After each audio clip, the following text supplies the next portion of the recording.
नमस्कार. Share market Marathi या YouTube चॅनलवर आपल्या सर्वांचं हार्दिक स्वागत. आजच्या या व्हिडिओमध्ये आपण Nifty, bank Nifty, Fin Nifty व निफ्टी मिड कॅप सिलेक्ट या चारही इंडेक्सचं वीकली आणि डेली टाइम फ्रेममध्ये विश्लेषण करणार आहोत. या विश्लेषणामुळे येणाऱ्या काळामध्ये या चारही इंडेक्समध्ये कशा प्रकारे मूव्हमेंट होऊ शकते, कुठे सपोर्ट घेतला जाऊ शकतो, कुठे रेझिस्टन्स फेस करायला लागू शकतो, त्याचसोबत चालू असलेला ट्रेंड कधीपर्यंत चालू राहू शकतो, रिव्हर्सल येणार असेल तर कोणत्या लेवल पासून येऊ शकतं, या सर्व गोष्टींची आपण अतिशय विस्तारानं चर्चा करणार आहोत. त्यामुळे आजचा हा व्हिडिओ अतिशय महत्त्वाचा आहे. आपण सर्वांनी तो शेवटपर्यंत अजिबात स्किप न करता पूर्ण बघावा. मात्र या व्हिडिओला सुरुवात करण्यापूर्वी आपल्या सर्वांना एक नम्र सूचना आहे, ती म्हणजे या व्हिडिओच्या डिस्क्रिप्शनमध्ये आपण शेअर मार्केट मराठीच्या व्हॉट्सअप, टेलिग्राम आणि फेसबुक ग्रुपच्या लिंक दिलेल्या आहेत. तुम्ही ते ग्रुप जॉईन करू शकता. त्याचसोबत आपण तिथे शेअर मार्केट मराठीच्या वेबसाईटची लिंक सुद्धा उपलब्ध करून दिलेली आहे. आपण आपल्या वेबसाईटला अवश्य भेट द्या. या महत्त्वाच्या सूचनेनंतर आता आपण आपल्या मूळ विषयाकडे परत येऊया आणि आज शुक्रवारी मार्केटमध्ये कशा प्रकारे मूव्हमेंट झाली व येणाऱ्या काळामध्ये कशा प्रकारे मूव्हमेंट होऊ शकते याचं विश्लेषण करण्यासाठी डायरेक्टली जाऊया चार्टवर. आणि इथे मी निफ्टीचा 15 मिनिटाचा चार्ट ओपन केलेला आहे. तुम्हाला 2 दिवसापूर्वी आपण जे मंथली एक्सपायरीसाठीचं विश्लेषण केलं होतं त्यामध्ये मी तुम्हाला सांगितलेलं होतं की आपल्याला 2 इम्पॉर्टंट लेवल आता मिळालेले आहेत आणि मार्केटमध्ये जर गॅपअप ओपन झालं तर सोडून फ्लॅट ओपन झालं, म्हणजे ह्या एरियात ओपन झालं किंवा गॅप डाऊन ओपन झालं तर काय होईल हे मी आपल्याला मंथली एक्सपायरीच्या व्हिडिओमध्ये सांगितलेलं होतं. त्याच्यामध्ये तुम्हाला असं सांगितलं होतं की गॅप डाऊन जर ओपन झालं तर आपल्याला एकदा 19,000 ची जी लेवल आहे, म्हणजे साधारणपणे ही लेवल आहे, ही लेवल आपल्याला एकदा ब्रेक होणार.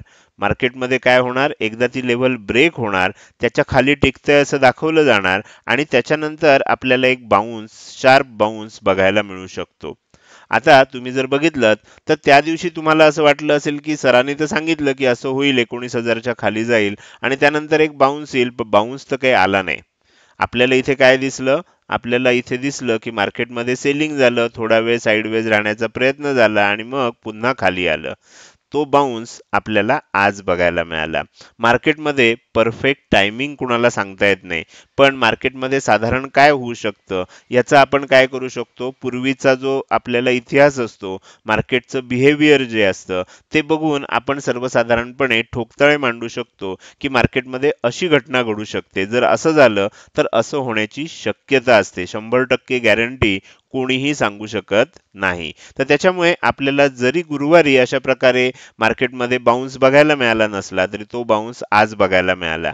ह्याचं कारण काय असतं, ह्याचं कारण अगदी सोपं असतं, जे मी त्या व्हिडिओमध्ये सांगितलेलं होतं. कारण काय असतं, लोकांना ट्रॅप करणं. कारण शेअर मार्केटमध्ये काय आहे की कुणाचं तरी लॉस म्हणजे कुणाचा तरी फायदा आहे. मार्केट काही पैसे छापत नाही. कुणाला तरी लॉस झाला तरच तो कुणाला तरी प्रॉफिटमध्ये कन्व्हर्ट होतो. तर त्याच्यामुळे लोकांना ट्रॅप केल्याशिवाय, लोकांना असं दाखवलं गेलं पाहिजे की ही लेवल तुटली आहे आणि मग आपल्याला काय करायचंय, मार्केटला वर खेचायचंय. म्हणजे काय होऊ शकतं, ज्यांनी ज्यांनी कंटिन्युएशन, आता ज्यांनी ह्या एक्सपायरी पर्यंत ट्रेड केला असेल आणि त्यांनी पोझिशन स्क्वेअर अप करून टाकले असतील, त्यांचं तर आपल्याला नक्कीच इथे अभिनंदन केलं पाहिजे की त्यांना प्रॉफिट झालं असेल. पण काही जणांनी पुढच्या एक्सपायरीसाठीचा सुद्धा ट्रेड घेऊन ठेवला असेल तर आज त्यांना गॅप अप ओपनिंग नंतर अजिबात संधी मिळाली नाही. मार्केट नेहमी ह्याच पद्धतीनं बिहेव होतं आणि तुम्ही इथे बघू शकता पहिल्या 15 मिनिटामध्ये, म्हणजे ओपनिंग झालं गॅप अप तेव्हा सुद्धा मला असं वाटलं होतं की थोडंफार इथपर्यंत येऊ शकतं आणि मग वर जाईल. मात्र आज तसं देखील झालं नाही. म्हणजे इथपर्यंत जरी आलं असतं तरी अनेकांना संधी मिळाली असती की आपला जो काही शॉर्टचा ट्रेड आहे तो आपल्याला कमीत कमी लॉसमध्ये बाहेर पडावा. मात्र ती संधी न देता पहिली कॅन्डल ज्या वेळेला आपल्याला ग्रीन झाली, ओळखून जायचं शॉर्ट कव्हरिंग येणार आणि त्या शॉर्ट कव्हरिंगमुळे तुम्ही बघितलं तर लगेच लक्षात येईल, थोडं प्रॉफिट बुकिंग आलं, लगेच वर गेलं, परत खाली आलं, परत वर जायचा प्रयत्न झाला आणि हे शॉर्ट कव्हरिंगमुळे झालेलं आहे. मग आता ह्याचा अर्थ असा आहे का की मार्केटमध्ये आता इथून पुढे तेजीच होणार आहे? अजिबात असा अर्थ नाहीये. कारण ह्यापूर्वी सुद्धा असं अनेक वेळा झालेलं आहे की आणि मी नेहमी सांगतो की जेव्हा एक मोठं सेलिंग होतं त्यानंतर गॅप अप ओपन होऊन जर वर जायला लागलं, पहिल्यांदा जेव्हा तेजी होते त्याच्यामध्ये बाय करायचं नसतं, कारण ही तेजी काही अंतरापर्यंत कंटिन्यू होते. त्याचं कारण ज्यांनी ज्यांनी एवढं सगळं सेलिंग केलंय ते लोक आता प्रॉफिट बुक करतात. काही जण जरा जास्त चिवट असतात, थोडा वेळ आणखीन जाऊ देत, म्हणजे त्यांनी खूप आधीपासून सेल केलेलं असतं, त्यांना वाटतं की हे थोडंसं वर जाऊन मग खाली येईल, ते आणखीन राहतात. आणखीन वर गेलं की मग बऱ्याच जणांचा पेशन्स तुटायला लागतो आणि ज्यांनी ज्यांनी शॉर्ट केलंय ते सगळ्यांची शॉर्ट कव्हरिंग झाली की मग पुन्हा मार्केट खाली येऊ शकतं आणि ते येतं.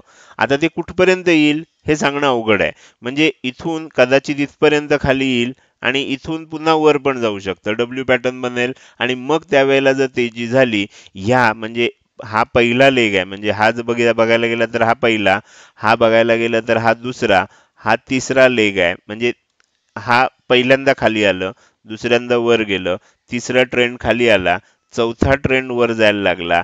तर जर हा दुसऱ्यानं बनवलेला हा इथे मोडला गेला तरच आपल्याला बाय करायचं आहे. इथून वर गेलं म्हणून बाय करायचं नाही, इथून वर जायला लागलं म्हणून बाय करायचं नाही, कारण इथून वर जाताना सुद्धा इथनं खाली येऊ शकतं आणि इथे एम बनू शकतो.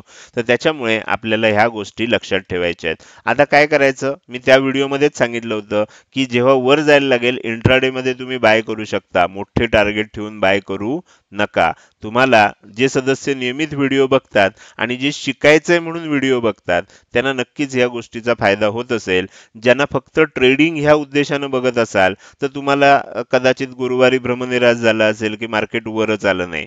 बरोबर, मार्केटला कुणीही परफेक्ट टायमिंग करू शकत नाही. आपल्याला इथे लक्षात आलं की ते आज आपल्याला बाउन्स बघायला मिळाला. हे झालं आज काय झालं, शुक्रवारी काय झालं. आता येणाऱ्या आठवड्यामध्ये काय होऊ शकतं ह्याच्यासाठी आपण काय करूया, निफ्टीचं विकली आणि डेली टाइम फ्रेम मध्ये अनालिसिस करूया. तर सगळ्यात पहिल्यांदा मी विकली टाइम फ्रेम मध्ये अनालिसिस करतोय. तर निफ्टीमध्ये आपल्याला लक्षात आलं होतं की काय होऊ शकतंय. आता आपल्याला इथे मार्केटमध्ये जेव्हा इथून तेजी झाली आणि ज्या वेळेला ही रेड कॅन्डल बनली त्यानंतर इथे पॉज झाला. कायम लक्षात ठेवा, मार्केट समजा तेजीमध्ये असेल आणि पॉज झाला तर वर जाण्याची शक्यता जास्त असते. मार्केट जर मंदीमध्ये असेल आणि जर पॉज झाला आणि असं साईडवेज झालं तर खाली येण्याची शक्यता जास्त असते. आता इथे सगळीकडे शक्यता हा शब्द वापरतोय, कुठेही गॅरंटी म्हणत नाहीये, कारण मार्केटमध्ये गॅरंटी कसलीच नसते. तुम्ही इथे बघा, मार्केट खाली आलं, इथे जवळजवळ महिनाभर पॉज झालं आणि शेवटी आपल्याला पुन्हा ब्रेकडाऊन झालं. तर त्याच्यामुळे जी खाली आलं, पॉज झालंय, तर खाली आलं म्हटल्यावर इथून पुढे खाली जाण्याची शक्यता जास्त असते, इथून वर जाण्याची शक्यता कमी असते. हे कायम लक्षात ठेवा. हे सगळी निरीक्षणं आहेत ज्याचा आपल्याला ट्रेडिंग करताना, डिसिजन घेताना उपयोग होतो. आता काय झालंय, आता आपण साधारणपणे महत्वाच्या लेव्हल्स काय आहेत ते समजून घेऊया. कुठपर्यंत हे खाली येऊ शकतं, काय होऊ शकतं. तर त्याच्यासाठी मी तुम्हाला काही लेव्हल्स दाखवतोय, तुमच्या लक्षात येतील त्या लेव्हल बघितल्यानंतर की मार्केटनं तिथून का रिव्हर्सल घेतलं असेल. तर तुम्हाला ही लेवल झाली किंवा ही लेवल झाली, ठीक आहे. तर आता ह्या ज्या लेवल्स आहेत तुम्हाला पूर्वीचं दाखवतो म्हणजे तुम्हाला लक्षात येईल. काय झालं बघा, इथून ही लेवल होती पहिली जी इम्पॉर्टंट होती. त्यानंतर काय झालं, आपण त्या लेवलला ब्रेक केल्यासारखं केलं, मात्र ब्रेक झाली नाही, वर गेलं पण त्याचा हाय मोडला नाही. दुसऱ्यानंतर आपल्याला दुसऱ्या आठवड्यात आपण खाली आलो, म्हणजे आपल्याला काय झालं, हा एरिया आता रेझिस्टन्स एरिया म्हणून बनला. पुढच्या वेळेला काय झालं, पुढच्या वेळेला आपण इथे गेलो, 2 आठवडे आपण इथे अडकलो, 1 आठवडा वर गेलो, 1 आठवडा खाली आलो, म्हणजे हा रेझिस्टन्स होता आणि शेवटी एकदा ब्रेकआउट दिला. म्हणजे इथून आता जो रेझिस्टन्स होता तो ह्या लेवलच्या पुढे आल्यानंतर काय झाला, आता सपोर्ट झाला. आता काय झालंय, पहिल्यांदाच आपण इथे आलोय, त्यामुळे इथे सपोर्ट ह्या एरियामध्ये सपोर्ट घेतलं जाणं अगदीच साहजिक आहे आणि तो आपल्याला इथे घेतला गेलेला दिसतो. ह्याचा अर्थ इथून आता आपल्याला वरच जाईल मार्केट का असं सांगता येत नाही. त्याच्यासाठी आपल्याला पुढची प्राइस ऍक्शन बघावी लागेल. खाली जाणार असेल तर ही लेवल ब्रेक करावी लागेल आणि 18,600च्या खाली टिकावं लागेल. असं झालं तर मग आपल्याला होऊ शकतं की मग आता आणखीन मोठं सेलिंग येऊ शकतं. मग आपल्याला खालचे जे लेवल्स आहेत ते आपल्याला अशा पद्धतीनं काढाव्या लागतील की आपल्याला, मी तुम्हाला दाखवतो, इथे काय करावं लागेल, ही लेवल घेऊन इथे टाकावी लागेल. म्हणजे आपल्याला कळेल की 18,350 ही इम्पॉर्टंट लेवल आहे, त्याच्या खाली आल्यानंतर ही लेवल इम्पॉर्टंट आहे 18,114. अशा मग खालच्या लेवल आपल्याला काढाव्या लागतील. सध्या आपल्याला इथेच हे घेतलंय, कदाचित इथे एखादी पॉज कॅन्डल बनेल कारण हे मोठं सेलिंग झालंय. पुढच्या आठवड्यात काय मोठं घडेल असं नाही, एखादी छोटी कॅन्डल आपल्याला इथे बनू शकते. कदाचित म्हणतोय, जर आपल्याला सेलिंग कंटिन्यूज होणार असेल तर मग हा या आठवड्यातला लो ब्रेक झाल्यानंतर आपण थोडंसं आणखीन सेलिंगची अपेक्षा ठेवू शकतो. हे झालं आपल्याला वीकली टाइम फ्रेम मध्ये काय दिसतंय. रिव्हर्सल येणार असेल तर आधी पॉज कॅन्डल होईल, प्राइस ऍक्शन होईल आणि मग आपल्याला वर जाताना बघायला मिळू शकतं.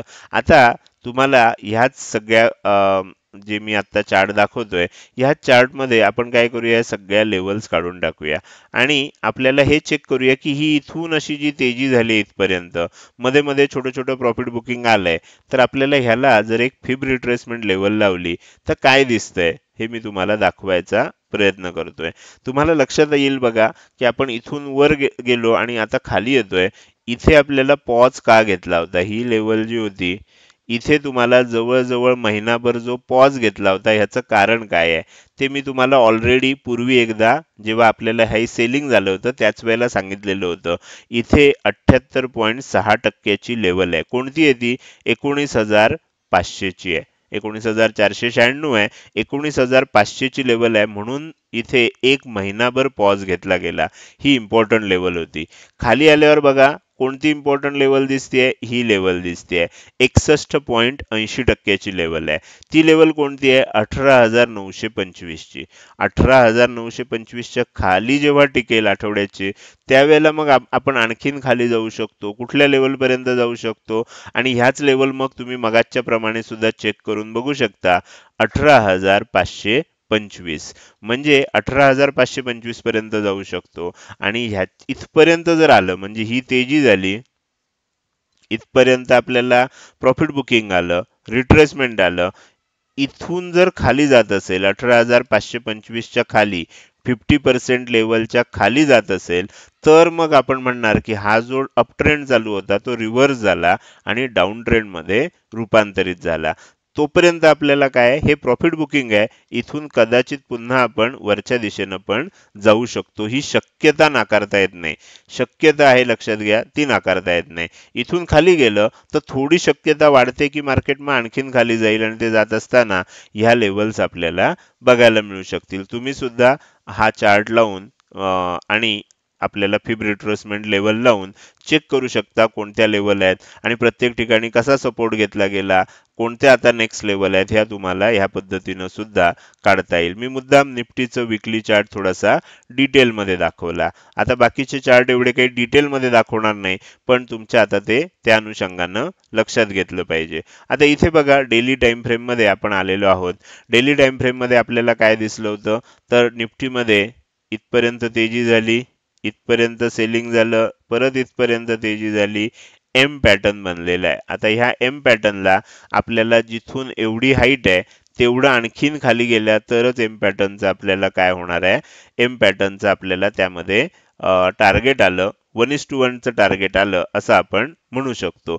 आता मी इथे काय करतो, तुम्हाला इथे दाखवतो की कशा पद्धतीनं टार्गेट येऊ शकतं. तर साधारणपणे आपण हे घेऊया की कुठपर्यंत,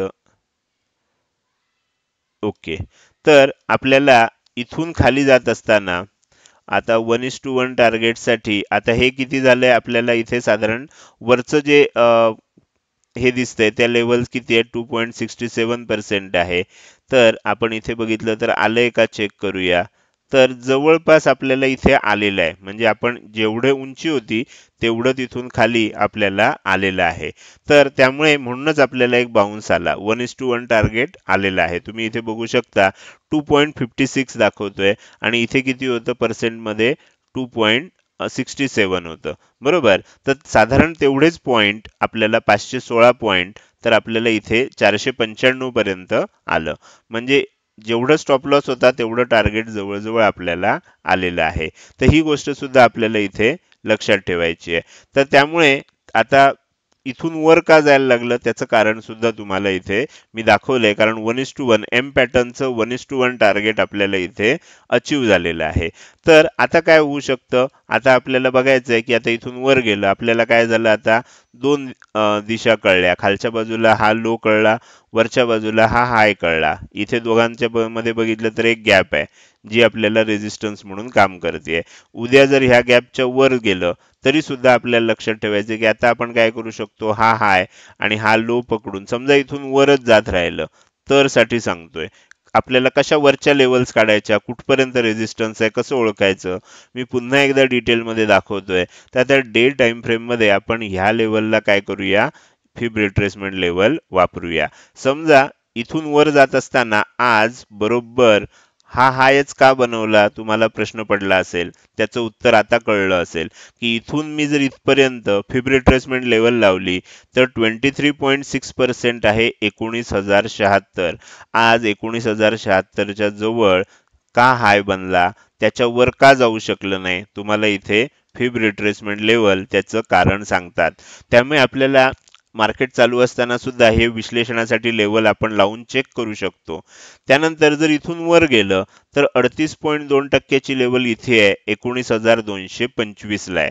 19,076, 19,225 आणि 50%ची लेवल जी आहे ती 19,350 ला आहे. तर इथून वर जात असताना जोपर्यंत 19,350च्या वर जात नाही तोपर्यंत आता तेजी करायची असेल तर ती इंट्राडे साठी आणि आपल्याला स्ट्रिक्ट स्टॉप लॉस ठेवून करावी लागणार. कारण 50% ची लेवल जोपर्यंत क्रॉस होऊन वर जात नाही तोपर्यंत आपल्यासाठी डाऊन ट्रेंडच चालू आहे आणि वर जात असताना आपल्याला प्रॉफिट बुकिंग आलंय असं आपण म्हणू शकतो. इथून कदाचित खाली सुद्धा पुन्हा येऊ शकतं. तर त्याच्यामुळे ह्या सर्व लेवल्स आता तुम्हाला लक्षात ठेवायचे आहेत. आपलं टेक्निकल अनालिसिस कोर्स या फ्री कोर्समध्ये फिब रिट्रेसमेंट लेवलवर अतिशय डिटेल असा आपण एक स्वतंत्र व्हिडिओ केलेला आहे. तुम्ही तो व्हिडिओ जर बघितला नसेल तर नक्की तो व्हिडिओ बघा.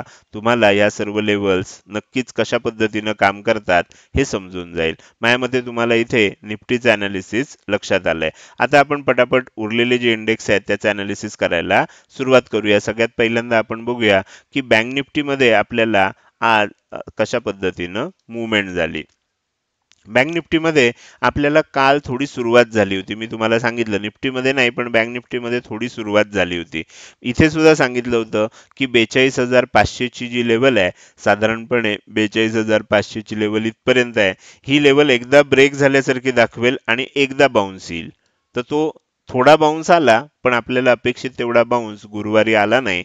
तो आज शुक्रवारी आपल्याला बघायला मिळाला आणि त्यानंतर तुम्ही बघितलं तर तुम्हाला लक्षात येईल एकदाही खाली आलं नाही.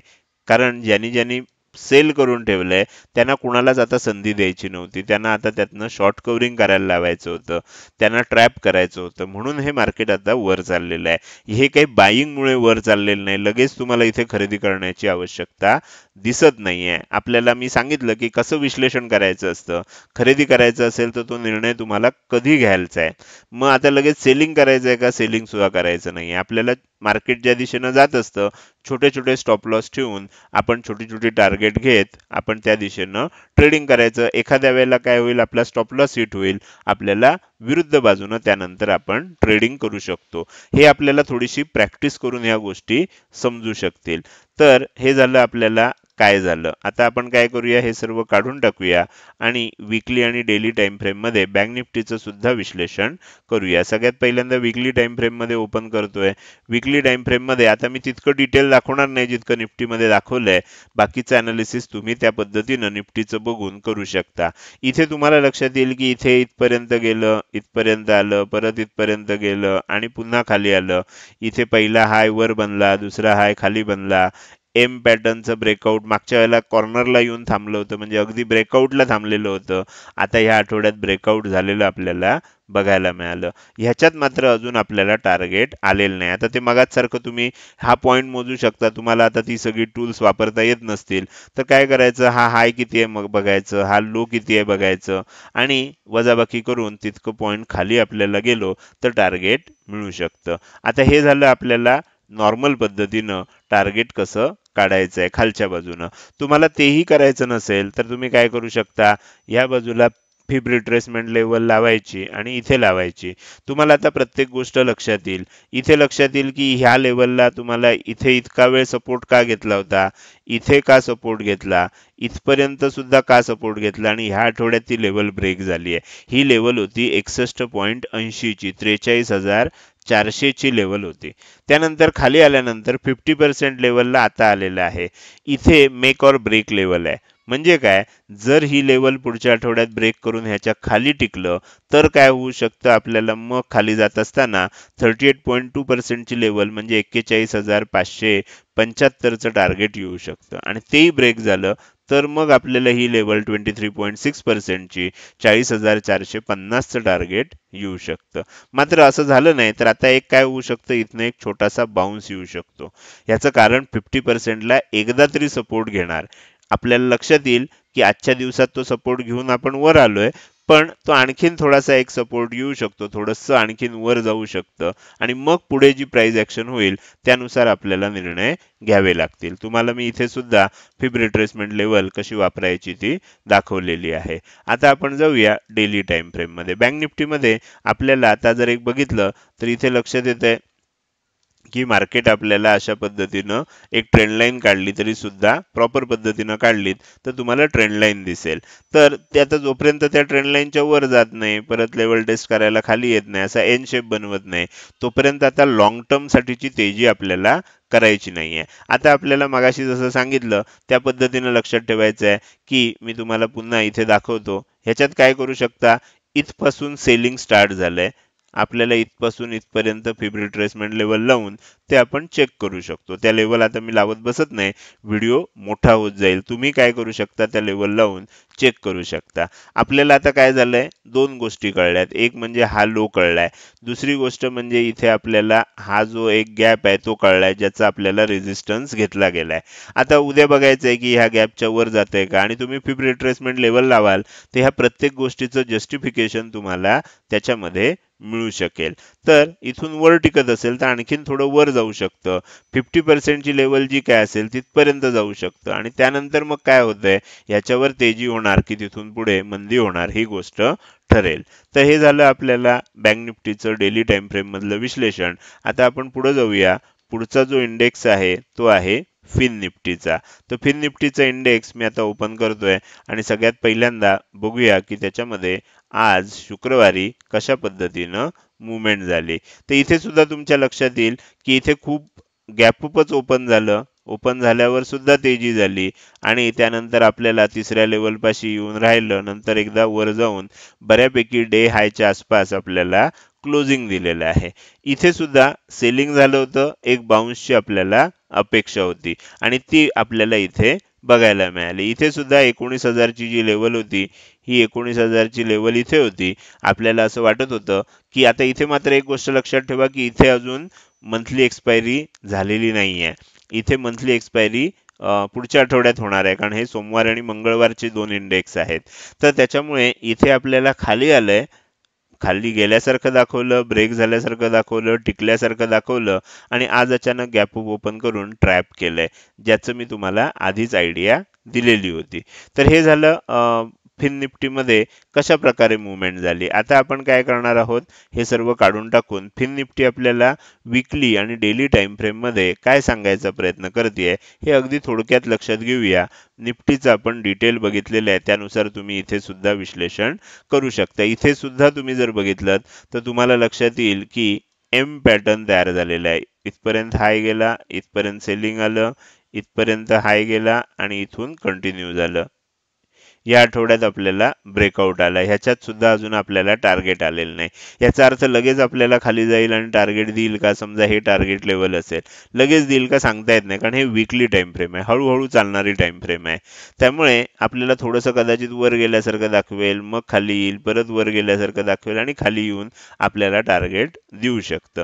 तर त्याच्यामुळे कदाचित लगेच देईल, कदाचित थोडा वेळ सुद्धा लागू शकतो, पण एम पॅटर्नचं आता टार्गेट मिळण्याची शक्यता निर्माण झाली आहे. मात्र मी तुम्हाला सांगितलं त्याप्रमाणे आपल्याला इथे सगळीकडे काय करायचं आहे, इथे लो आणि साधारणपणे इथे हाय असं फिब रिट्रेसमेंट लेवल लावलीत तर तुम्हाला खाली खाली जात असताना कुठे सपोर्ट आहे आणि वर जात असताना कुठे रेझिस्टन्स आहे हे आपल्याला समजू शकेल. हे झालं वीकली टाइम फ्रेम. आता आपण काय करूया, डेली टाइम फ्रेम मध्ये चेक करूया. डेली टाइम फ्रेम मध्ये तुम्हाला जसं निफ्टी बँक निफ्टीचा चार्ट दिसतोय त्याच पद्धतीनं दिसतोय. इथे आपण जर बघितलं तर अशी आपल्याला एक ट्रेंड लाईन काढावी लागेल आणि इथून वर जात असताना तुम्हाला काय करावं लागेल, इथून इथपर्यंत डेली टाइम फ्रेम मध्ये तुम्हाला हा हाय आणि हा लो पकडून मग तुम्हाला त्याच्यावर पुढचं विश्लेषण म्हणजे फिब रिट्रेसमेंट लेवल लावून वर जात असेल कोणकोणत्या लेवल येऊ शकतात, कुठपर्यंत वर जाऊ शकतं, साधारण 50% पर्यंत जाऊ शकतं, ती लेवल काय आहे, हे सगळं डिटेल तुम्हाला मग त्यावेळेला कळू शकेल. जर तसं झालं नाही आणि थोडंसं वर गेलं आणि पुन्हा खाली येत असेल तर पुन्हा खाली येताना ही लेवल जेव्हा लो ब्रेक करेल तेव्हा मग आणखीन मोठं सेलिंग आपल्याला बघायला मिळू शकतं. तर त्यामुळे आपल्याला दोन्ही बाजूनं सावध राहायचं आहे. हे झालं फिन निफ्टीचं विश्लेषण. आता आपण पुढे जाऊया आणि आपला जो शेवटचा इंडेक्स आहे त्या इंडेक्समध्ये म्हणजेच निफ्टी मिड कॅप सिलेक्ट या इंडेक्समध्ये आपण शुक्रवारी काय झालं आणि येणाऱ्या काळामध्ये काय होऊ शकतं हे समजून घ्यायचा प्रयत्न करूया. सगळ्या इंडेक्समध्ये तुम्हाला जवळजवळ एकसारखंच दिसेल. ब्रेक झालं, खाली टिकण्याचा प्रयत्न झाला, थोडा बाउन्स आला, राहिलेला बाउन्स आज आपल्याला बघायला मिळाला. आता आपण काय करूया, आता आपण याचं सुद्धा वीकली आणि डेली टाइम फ्रेम मध्ये विश्लेषण करू. तर ह्याच्यामध्ये आपण सगळ्यात पहिल्यांदा वीकली टाइम फ्रेम मध्ये विश्लेषण करू. तुम्हाला आठवत असेल हा इंडेक्स थोडासा वेगळा आहे. याच्यामध्ये मी तुम्हाला सांगितलं होतं मागचे अनेक आठवडे नॉन स्टॉप आपल्याला मार्केटमध्ये काय होतंय, तेजी होतीये. तुम्ही इथे बघितलं तर मार्च महिन्याच्या अखेरपासून तर कंटिन्युअस तेजी झालेली आहे. त्यानंतर पॉज झालाय. आता जनरली काय होतं, पॉज झाल्यानंतर वर जातं पण इथे उलटं झालंय, इथे खाली आलंय. त्यामुळे आपल्याला होऊ शकतं, लक्षात घ्या 70% चान्स असतो.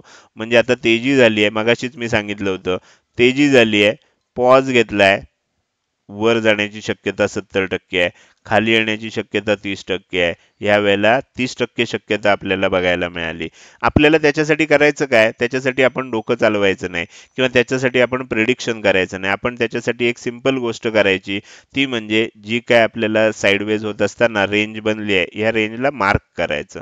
ज्या दिशेनं ब्रेकआउट येईल डोकं न चालवता त्या दिशेचा विचार करायचा. तर ह्या पद्धतीनं आपल्याला जरी लक्षात ठेवलं तरी लक्षात येईल. आता तुम्हाला इथे काय करावं लागेल, इथे सुद्धा तुम्हाला फिब रिट्रेसमेंट लेवल लावावी लागेल आणि मग तुम्हाला लक्षात येईल की ह्या आठवड्यामध्ये इथनं खाली तर आलं पण ह्या लेवलचा सपोर्ट का घेतला. ह्या लेवलचा सपोर्ट का घेतला तर ही 78.6% ची लेवल आहे. कोणती आहे, 8675 ची लेवल आहे.